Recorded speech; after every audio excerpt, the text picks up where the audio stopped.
un momento. Is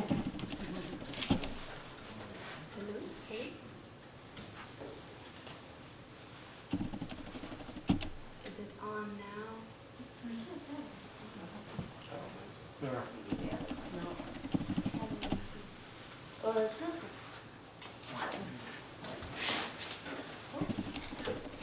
Try it now. Yes. Fifth time's the charm, I guess. Well, welcome all to Lake Champlain Maritime Museum and our Talking Archaeology series. My name is Olivia Olson. I'm the Public Programs Manager here at the museum.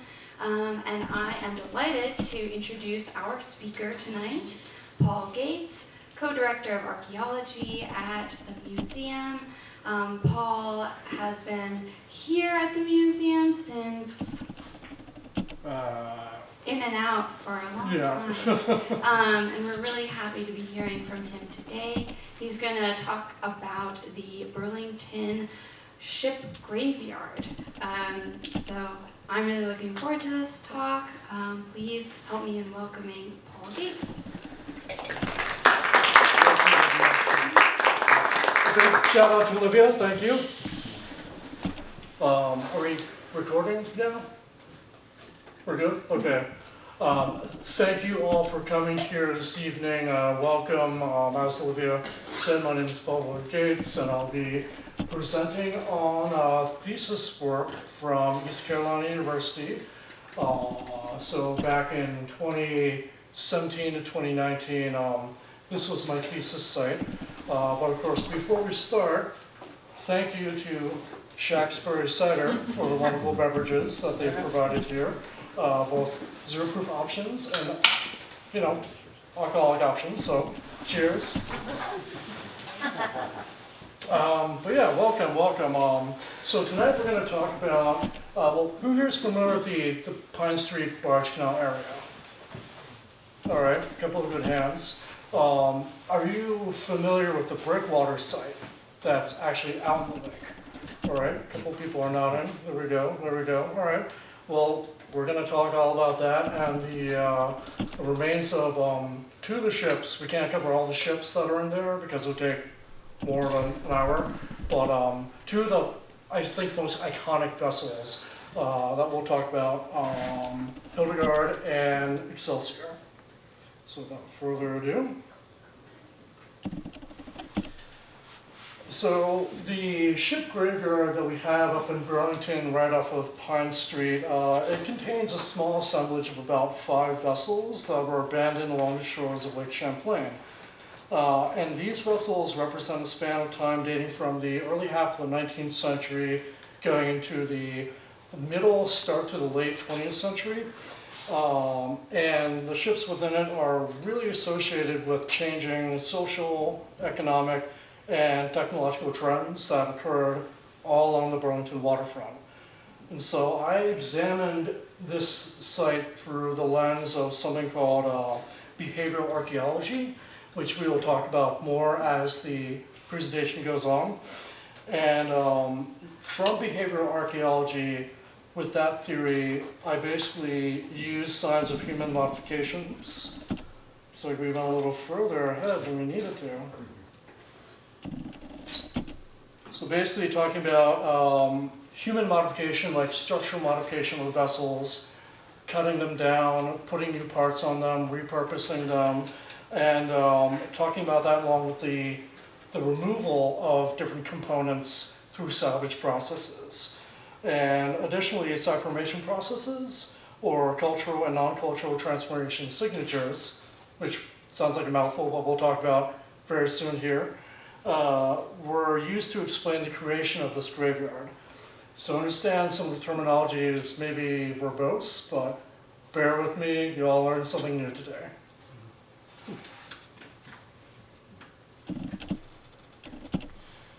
So studying the remains of the ship graveyard presented an opportunity to explore site formation processes and behavioral patterns of ship abandonment. It also provides me to interpret signatures of these processes and their reflection in the vessel's designated uses and purposes.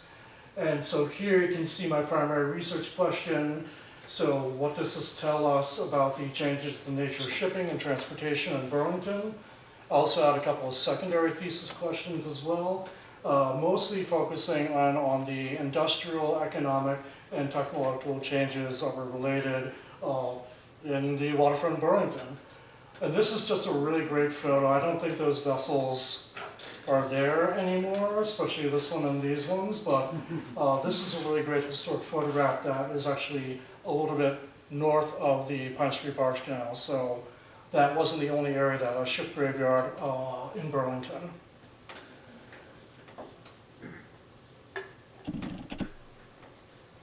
So in order to understand how this graveyard formed, we first need to talk about the history of the area.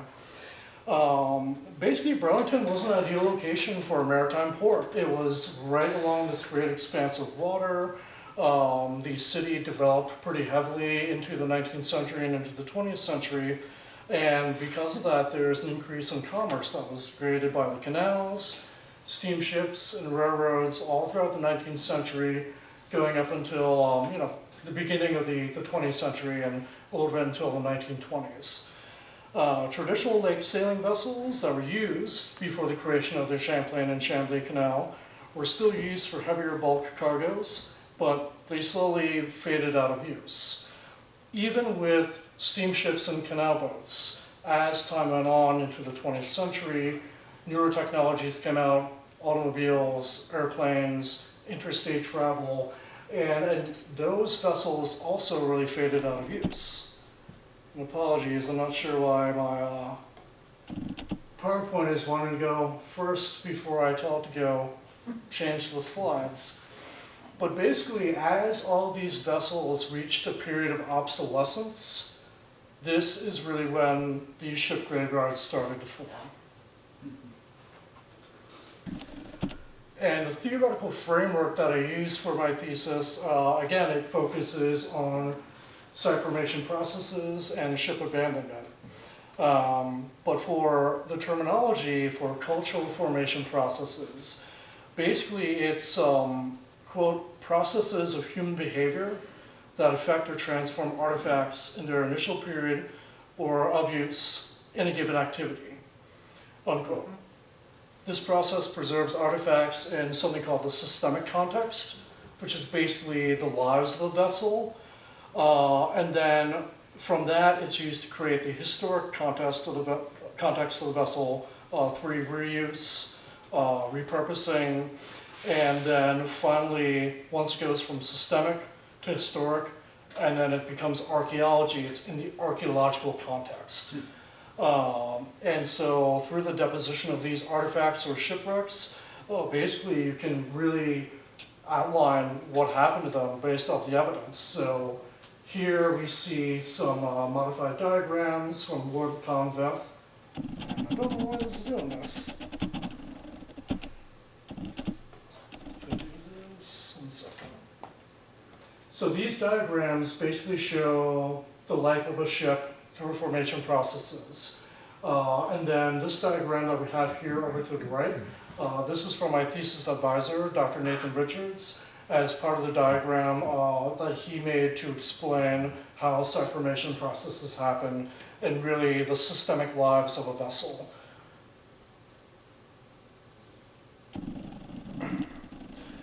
And then the methodologies for my thesis included historical research on primary and secondary sources gathered from the Howe Library at the University of Vermont, books and resources here at the Lake Champlain Maritime Museum, web searches, also information and journals and books from Joiner Library at East Carolina University, and a lot of older records as primary sources like the Merchant Vessels of the United States listing, the American Yacht List, and the annual reports of the Corps of Engineers from the U.S. Army.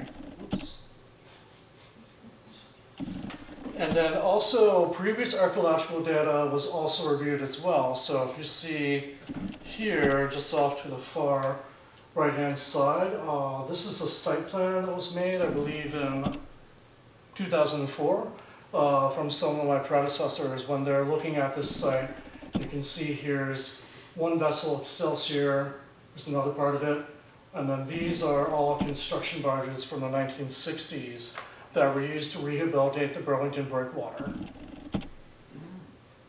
And so through collecting all this information, researching and analyzing it, I was able to start putting together some of my thesis work and really tell the stories of these vessels. And what we'll start out with is Excelsior, looking at its use life and history from about 1850 to 1886. And this is actually a pretty interesting vessel. We don't have any photographs of it, but this is the closest resemblance of what the stern would have looked like of this vessel. It was a sailing vessel. It was a schooner with centerboard. It was double rigged with double masts there. And it was used for intra-lake bulk cargo carrying. So just operate up and down Lake Champlain, carrying everything from, apologies, coal, trip hammers, limestone for the furnaces over on the New York side. And believe it or not, this was actually built in 1850 in Willsboro, New York. And for this vessel here, the schooner American, this was built 2 years before Excelsior. So this was a pretty popular shipyard that was cranking out vessels. And this right here, the North River schooner, is also a good comparative example to use to really show what did these vessels look like, how are they rigged, what was the shape of their hull. So really good information, really good data, really good resources. And in order to understand the systemic context of this vessel, we need to look to its use life as a primary mercantile phase vessel for bulk cargo carrying. And as you can see from the slide, Excelsior again, two-masted vessel, single-deck schooner that had a very long career as a bulk carrier, though there's pretty limited newspaper accounts of the vessel in its exploits and what it did. But it really engaged in heavy freighting throughout the area. And then delving further into understanding the use life of this vessel, this ship experienced something called reuse processes of lateral cycling.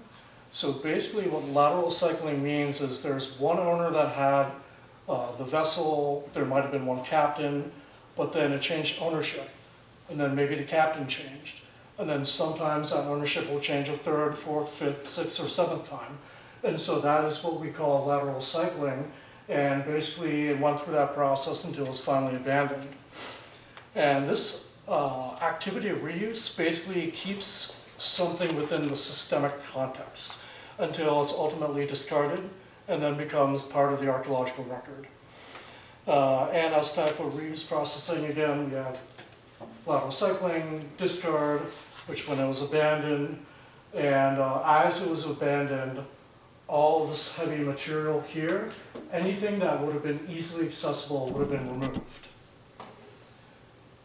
And within the post-abandonment context, Excelsior was transformed finally to the archaeological context through something called post-depositional salvage behaviors. So this model here, what it depicts is the architectural features that would have remained from an overhead view down of the vessel, basically when it was cut down to the edge of the water line. So it was cut down so much to the extent where it wouldn't be able to float anymore. And this thing's on autopilot, I apologize for that. So any heavier timber elements like the keel, the centerboard and trunk, any floors, any framing, any bottom planking, they had divers kind of back then, but it was really a waste of time and money to be going to recover something like this that was deep and really, not accessible in the lake. And so those are the cultural formation processes of salvage. It also underwent non-cultural formation processes, where they were related to biological agents of deterioration. So any zebra mussels that was there, that are still there, would affect the vessel. Any milfoil, any vegetation, that is what we refer to as biological agents of deterioration. And so looking at the archaeology of the vessel, right here is a site plan of one half of the vessel. So this is the bow, here's the centerboard. This would be about the midship section. And this is what part of it looks like in the water. And what I wanted to do was look at the site formation signatures that were made on the vessel so that I could determine what was secondary salvage efforts. So scrape marks, excuse me, any broken timbers, anywhere that you see these big iron ferrous nails are just completely bent over to the side that normally wouldn't be bent over. Those are evidence of the ship being broken apart, force being exerted on it, and then really there are nails all along this vessel that are just so bent over that you think, well, a human being couldn't do that. So they're likely using probably a crane or something to dismantle the ship until it could no longer float. And then this is the other half of the vessel. So this is the stern going to about amidships, but the funny thing about this part is it's upside down. Plus, this end, so this is facing south, and if we go back here to this slide, this is also facing south. So why would the bow be like this? And then why would we have the stern facing in the same direction? Again, another big piece of evidence that shows that this ship was salvaged. In fact, through this breakwater basin, there was an opening made, and this vessel was right in the way. So more than likely, they probably took some kind of derrick crane and just bashed this vessel until it broke in half, and then basically took up one piece, turned the crane around, and then dumped it right on the outside of the lake. And so we can see here, there's buried pieces of the stern, there's some of those nails I was talking to you about, sacrificial keel, the various bottom planks and goblet strakes, and so that was part of the evidence as part of the thesis process. I think we've got time, I believe, to talk about Hildegarde. So this is another vessel that is actually a little bit outside of the basin in the Pine Street Barge Canal, ship graveyard. And I know you can't see this, but basically these are the registration records from 1876 to 1937 of this vessel. So it had a pretty long career, but it's kind of weird. How did it end up in Lake Champlain? So going through behavioral archaeology, talking about the systemic context, this vessel I found originally was actually a racing yacht that was built in Islip, New York. And it had a really weird long career of changing from a racing yacht and ultimately to a stone ferry, which we'll get to here in a bit. And so some of the sources that I looked at in its primary mercantile phase as a professional racing yacht, I found all the information that identified this vessel, the call numbers, the length, width, beam, where it was made by Alonzo E. Smith in Islip, New York, which is kind of like the Long Island region if you're familiar with that. And this vessel had a really long career of going through different races. In fact, it was a racing yacht from 1876 to 1918. It took part in America's Cup race and had several matches from 1876 to 1885. And it was also a member of several yacht clubs, various New York yacht clubs, something called the Atlantic Yacht Club, and then surprisingly, it was also a member of the San Francisco Yacht Club. So somebody must have taken this thing all the way from New York, all the way to California just to race it. Pretty cool, huh? And so continuing to talk about this mercantile phase, the systemic process, the lifespan of this vessel, it went through a couple of different name changes, actually really only one. Officially in 1880, its first name was actually Niantic, and then it was changed to Hildegarde by the first owner who went by the name of Hermic Ulrichs. And Hildegarde was also considered a predecessor to newer yacht designs and classes from 1883 to 1900. And this class required vessels to be classified by length, to have their waterline measurements corresponding to a lower ratio of the square root of their sail. Don't understand that fully yet. I can see some confused faces, but basically it was modified so that it could allow as much sail in square feet as possible to make this thing go. And so this is what it would have looked like in its initial iteration from Niantic to Hildegarde as a racing yacht.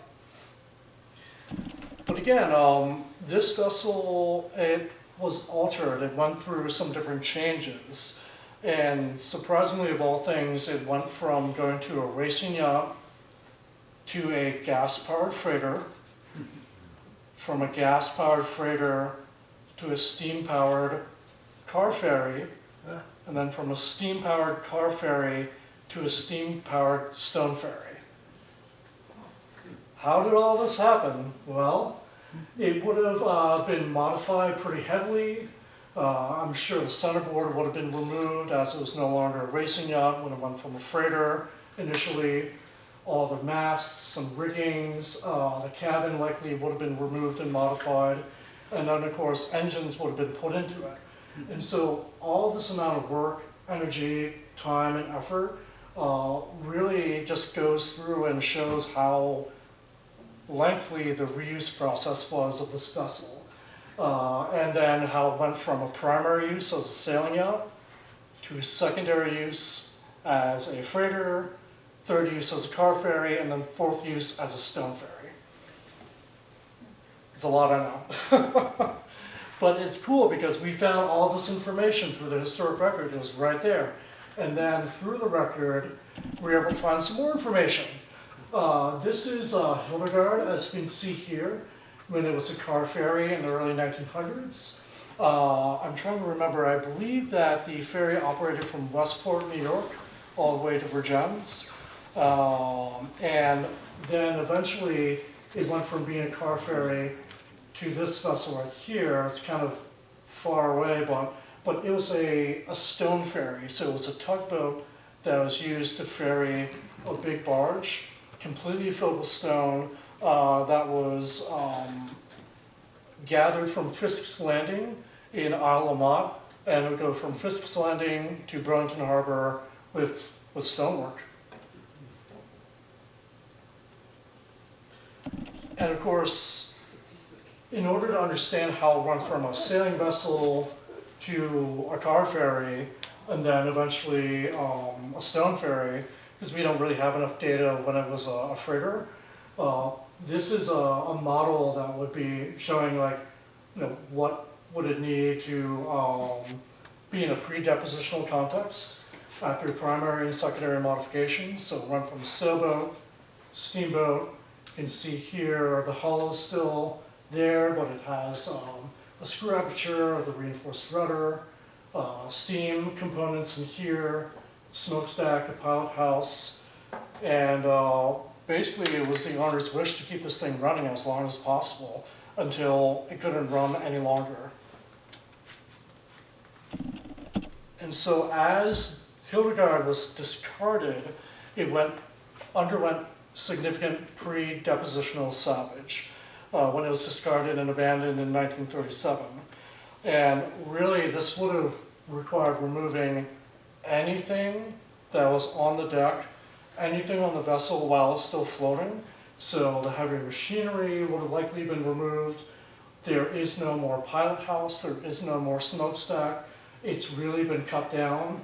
And basically once it was cut down to the point where it sunk, that's when it became an archaeological site. And so to gain a better understanding, this is another model that shows annotated features remaining after it underwent secondary salvage processes and then went through discard. And the features that were likely to remain illustrate the condition of this vessel before it went into the archaeological context. So it was affected by some more cutting down of the vessel. Also non-cultural formation processes like zebra mussels, milfoil. I mean, the entire site is just covered in milfoil and zebra mussels. It's pretty amazing. And so going into the site plan of what the vessel looks like as an archaeological site, here is some signatures of site formation processes. So these are the non-cultural formation processes: milfoil, algae growth, zebra mussels. But then some other signatures that we found from when this thing was salvaged is there's still the rudder here. Not only is there the rudder, but there's the propeller prop here, the post. Kind of right in this area, there's something called a stuffing box, which is where the drive shaft of the propeller would have gone through to the engine components inside of the vessel.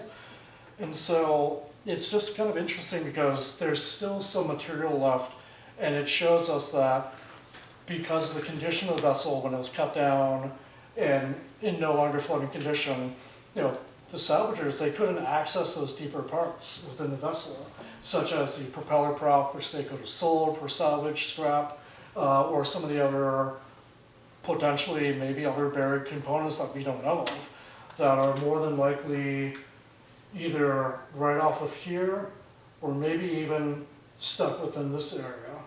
Because we would have the stern of the vessel here, but it's pretty broken up. So this is the stern.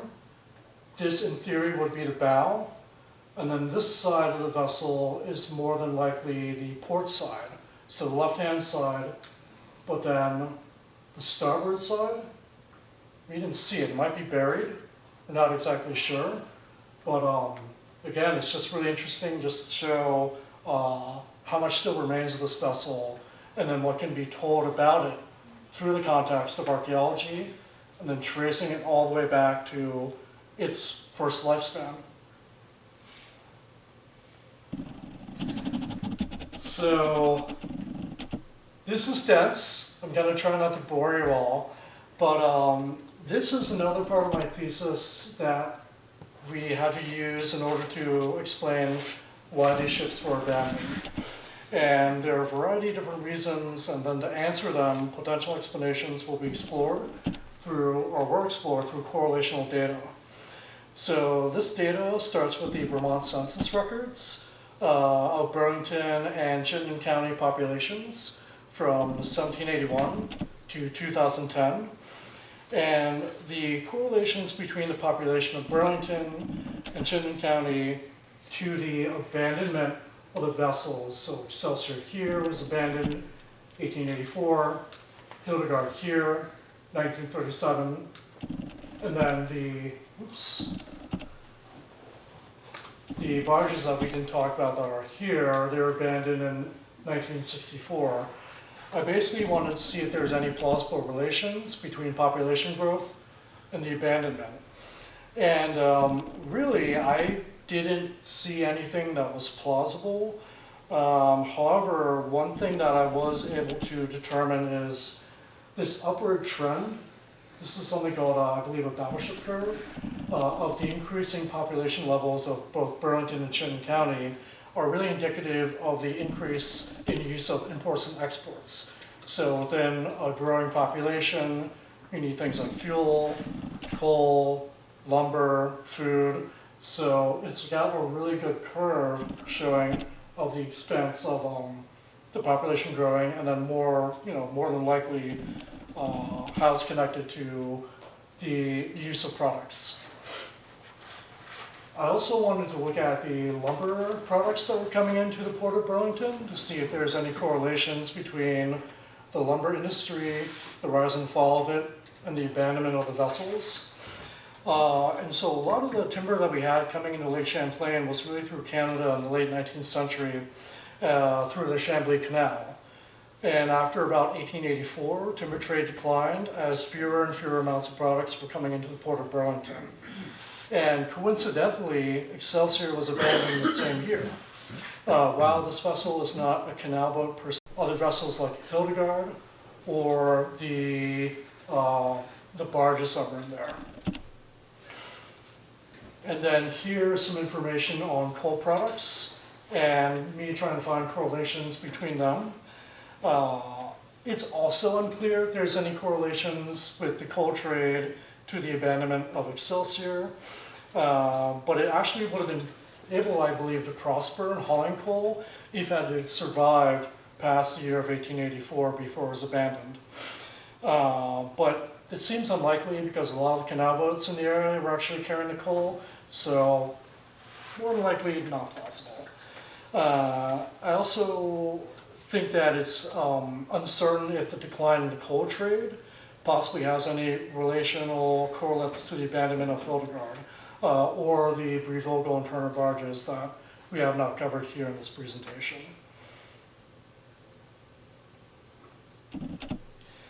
And then here are some statistics on petroleum and me trying to see if there's any correlations between the petroleum products that were taken into the area and the abandonment of vessels. Obviously, from the data, we only had the start of petroleum coming into the area by about early 19 teens, so there's no correlation with Excelsior. Quite possibly, there could have been a correlation with Hildegarde. However, if you remember earlier, I mentioned that Hildegarde was a steam-powered vessel. So unless the engine was modified to burn some petroleum products, I think it's highly unlikely that there are any correlates with the abandonment of Hildegarde and the petroleum trade. And then, of course, for the barges here, they were used to ferry stone in the 1960s from the Burlington waterfront to rehab the Burlington breakwater.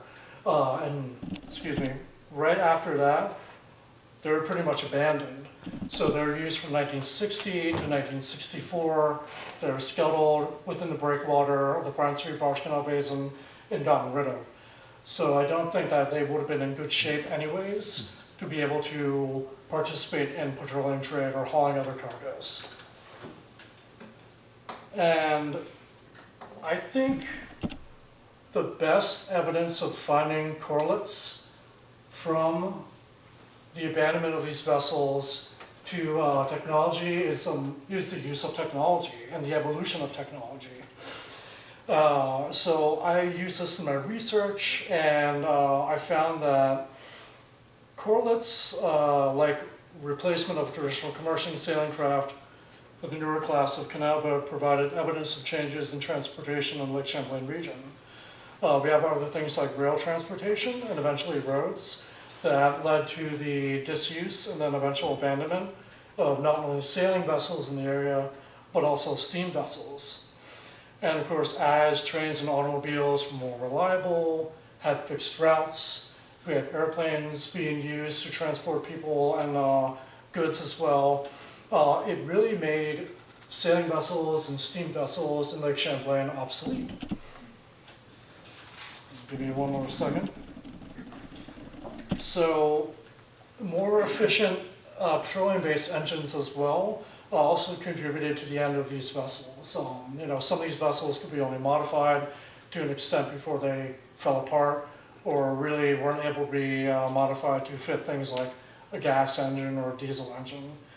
So things like use, age, and deterioration, along with economic reasons and technological reasons, give us additional plausible explanations for the abandonment of Excelsior, Hildegarde, and also the barges that we did not cover in this discussion. So what came about from answering my questions for the thesis?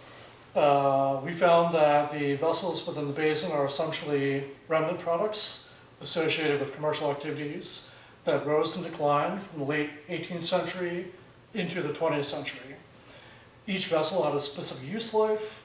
They eventually reached a stage of obsolescence. Social, economic, and technological trends correlated as probable reasons for decisions to be made to abandon these vessels. And of course, as these vessels were abandoned, they became derelict over time. They no longer served any real function. And really that barge canal area, which is pretty much right around here, a breaker, it just became a dumping ground for not only abandoned vessels, but for trash and other things. Also had some limitations. Certainly more research can be done to look at history. Got to the very end. I don't know what's going on with my computer. I don't know why it's on auto play. Anyways, going back before the fish. There's always more research that can be done. There's also a limit in the statistical data. There's only a certain extent. So is there more data out there that I can mine, that I can look at, that can provide more information for me? And this thesis, there's not a whole lot, at least to date that I know of, that was done for research and academic work in ship graveyards. We see work done in Australia. Of course, there's the Shelburne Steamboat Graveyard right here on the Vermont side lake in Shelburne. A couple other ship graveyards in Lake Champlain. There's certainly saltwater ship graveyards, but not a whole lot of freshwater ship graveyards. So more research can be done in this. It's pretty minimal, and basically, who knows what else we have out there. I'm sure that there's more that we just don't know about. So back to the end with our lovely fish here, which is actually, I don't know if anyone can identify what this critter is, but this is a timber of Excelsior in the background. And all these big fish were just like made their habitat in the area. So you'd be working and then all of a sudden one of these would be right in your face. Any questions? Yes?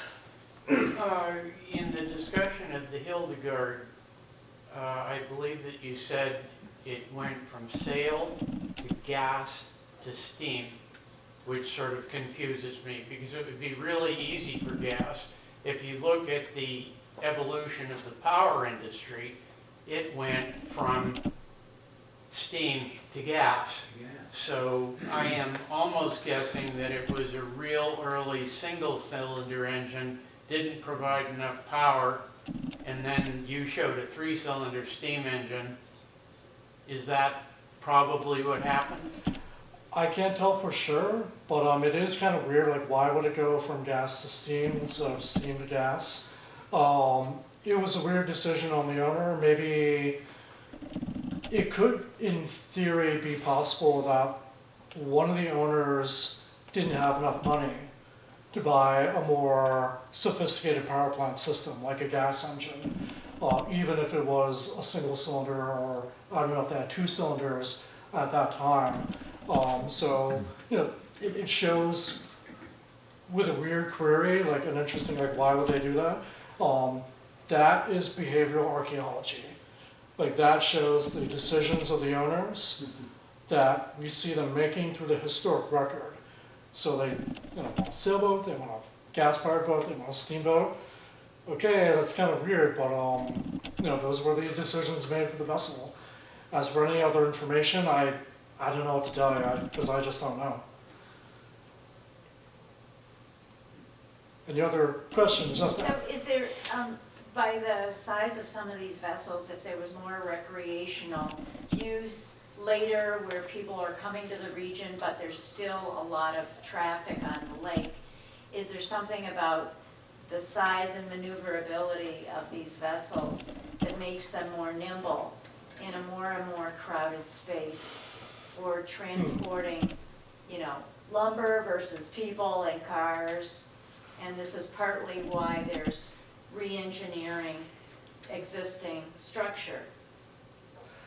That is a very good question. I'm not exactly sure. I mean, certainly with, depending on how the hull was modified of Hildegarde, again, this vessel used to be a racing yacht. If it wasn't modified heavily to the point where it would interfere with its ability to kind of like glide through the water, it could have been more nimble, it could have been a more maneuverable car ferry. It is certainly a smaller vessel than the car ferries that we have operating today in Lake Champlain, which, a lot of them are cables, but can you imagine taking a turn in a couple of seconds with one of those ferries versus maybe something smaller, like maybe Hildegarde? And then for Excelsior, it was a schooner, like it was a vessel built to use and harness the wind in Lake Champlain. So very different profile to it than canal boats, which even with centerboard affixed canal boats, they were great under sail. They did have a shape to the hull, but they didn't have as sharp of a line as a schooner would. And certainly a schooner affixed with a centerboard that was retractable, that would have made that vessel much faster than any canal boat, I believe. Any other questions? Yes, sir. Your map of the shoreline of Burlington shows a whole lot of real estate. Is there any idea why they were abandoned in that particular spot? So, like here, you mean? Yeah, I mean, it could have been anywhere up and down the, why there?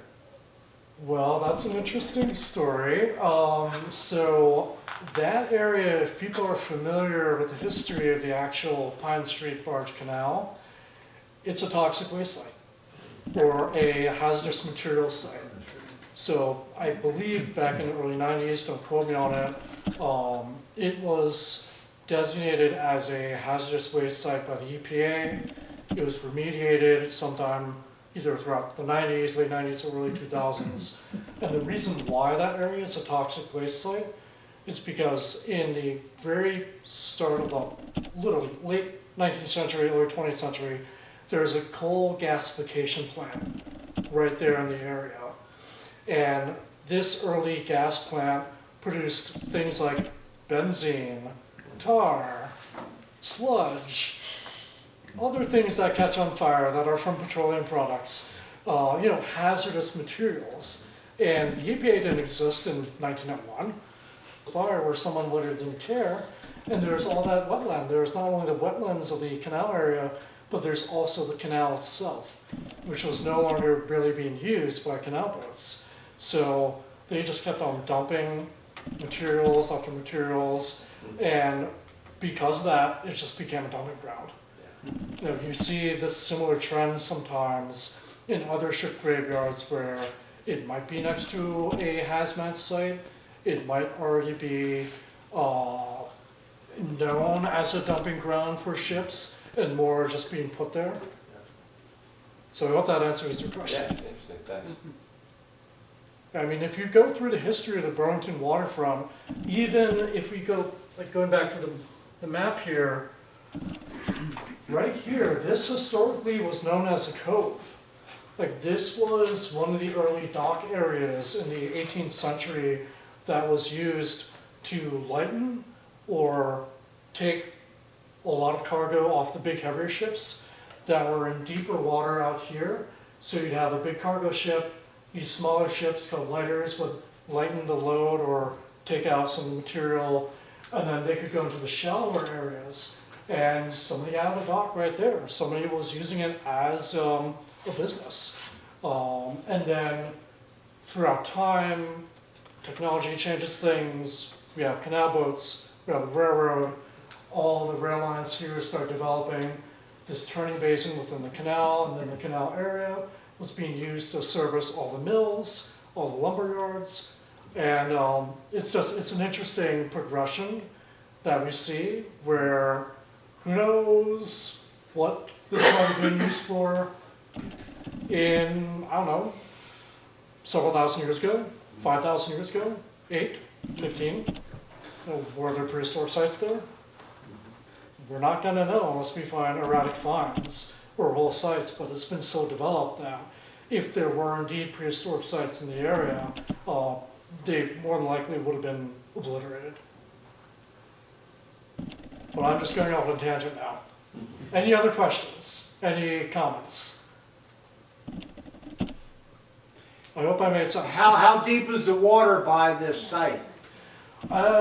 Hildegarde is in about 20 feet of water, 22 feet of water, and Excelsior and the Breville and Turner work barges, they vary. So Excelsior is in maybe 15, 18 feet of water, and then the barges are actually a little bit closer to shore.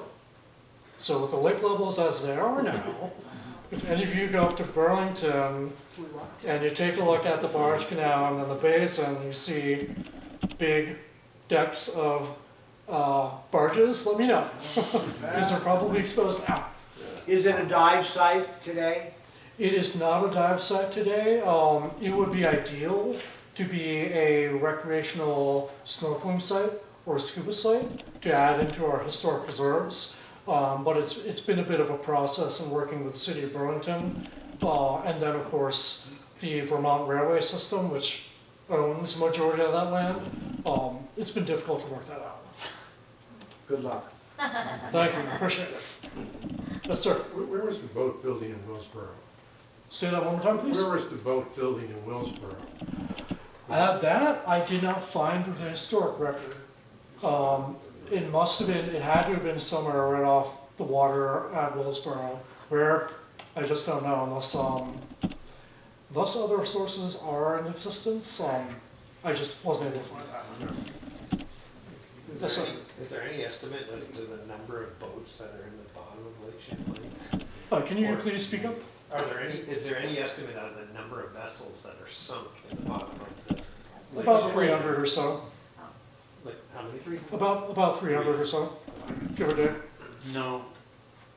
No. Any other questions, comments, concerns? Well, thank you all for coming. I know I got a little bit jarbled with the presentation there, but if you want to learn more, I'm more than happy to provide information on this. If you go to open source online, you can actually find my thesis. So if you want to read more about that, please feel free to contact the museum if you're having trouble with that. But other than that, thank you for coming.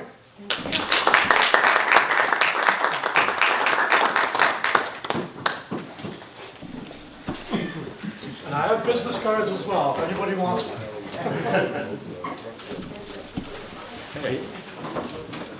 I'm also more than happy to talk afterwards. Okay. Not that just in time. Nice to meet you. I'm a middle school teacher from Wilson. Teach design back. Okay. And I think I should have stayed. I'm looking for an archaeologist. Probably all right, guys. I'm Oliver. Oh, Oliver, sure. Please. Yeah. I'm Get your beverage. I'm listening to everybody up to. So I coach what's called Lego Robotics. Yeah. So it's a robotics team, and this year the theme is archaeology. Oh, cool. And Very neat. so what they do is they're going to code a robot to complete some challenges that go to the theme of archaeology. But another part of their team process is they need to identify a fetish problem faced by archaeologists in reality, and then propose a solution that technology could help with in some way. Any form of archaeology, Oh, yeah. ancient, modern, you name it. And so, as I was talking to my team, we're in Burlington archaeologists. Yeah, when he was still at sea. Not a lot of, when we pulled up online, we found the Maritime Museum, and I was archaeologists. Thank you for letting us up. Well, and so the team of kids set me on a mission. It's like, could you go see if maybe there's an archaeologist at the Maritime Museum who might consult with us maybe, because they don't even know where to start in terms of what kind of problems do you face in this is 6th, 7th, and 8th grade. Yeah. So they're Smart kids. 12, 14, very, it's a small group. But there's of goals. kids. I know, there was, Like, we that's know what I was trying nothing to see about if it was archaeology. different. That are interested and would love to find someone to have a Zoom conversation that they can start or meet face to face. We can make that happen. Have you been to the museum before? I have been. Have you like taken school groups here for our education? Yeah, when I was the principal of Shelburne for years, and we'd always. Well, where do you go? All right. So actually, you know I know your our stance educational of background. education. Oh, yeah. I mean, that's so interesting. I would be more than happy to. I mean, of course, I would talk with kids about it. do Zoom. good news. So I'm one of the co-directors, and the other co-director that we have, Sharon Gilligan, Good she's audience out on member, leave. yes. She'll be back in November. Okay. So I want to talk to her about it, Yeah. and then also talk to my staff archaeologist, Okay. Hildegarde, who's very good. He's there from ECU as well, Yeah. and they're really good with their educational programs. Okay. So how about this? Moving forward, if you email me, we can go from there, and I can share it with the rest of the staff. I'll send you just kind of a summary note of what I just shared with you. And it's something that moves fairly quickly. They're hoping to do this sometime, around, maybe around October to get an initial connection, because Okay. they need to identify a problem. That would be their first question, asking literally, what kind of problem? Yeah, I mean, climate change, we're looking at climate change now, and some of my colleagues do work in the acidification of oceans. Like, how does that affect the corrosion of, steel, iron reps, what have you? Like, here in the lake, like, we've got something different. We've got different chemicals, different things. So that might be an idea of like, how can you control an invasive species? Or how can you control the phosphorus content of water that's coming from farmers' fields and then leaching into the lake? That has an impact on the sites. I would believe it does. I certainly believe it does. I mean, chemical interaction with archaeological sites is really not my specialty. Sure. But I think that's the direction that we want to be going. And that's the direction that a lot of other archaeologists are going. Sure, okay, all right. Well, I will send you an email, I look forward Thank to you. following up. Here, with you. I'll Thanks for walk your out with time. you all. All right. More than happy to talk with you as well if you wanted to chat. Yeah, I had a question, it was a little off topic, so I don't want to ask it right now, but just like about what you were mentioning about how Burlington develops. Thank you. Thank you. Trading ports, that's something I've always wondered, because I feel like usually a lot of trading ports, like, it's a relatively sheltered area. Like, you got Champlain Bay, now it's Bay, like, why Burlington, I know I sail out of it like every day, and like, it's the most exposed place to weather on the lake, and so before the breakwater was there, it must have been like pretty tough going, especially this time of year, when you're getting a really consistent, like southwest winds. So like, why was Burlington? Like, Well, the cove area that I mentioned? just as the shipping port in general, like why not Champlain Bay or something? Like what about Burlington really made it ideal? Because in some ways it seems like it's not ideal. Like, That is a good question. I mean, I have no idea. Excuse me, I don't know if Burlington was more. Sure. yeah. Was Burlington the most populous area in the African Revolution? Is that why? Like, was it just like one of the initial centers of industry and commerce and people? So that started to develop? Yeah, that's interesting because especially focusing on the like population chart, Burlington like originally wasn't that big. Why it makes it even more question is like it just I don't know. It's always seemed like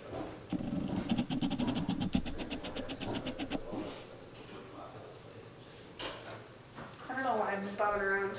Yeah, what do you do? I don't know. I gotta go. You gotta go. I guess I should go. You're not eating dinner? Usually, I kind of thought that she was staying for the. She thought about it and then she said she was just too tired. Which, Well, isn't that nice? No, just kidding. gets tomorrow. It's fine. She'll be alright. Yeah. You can Oh, it's still.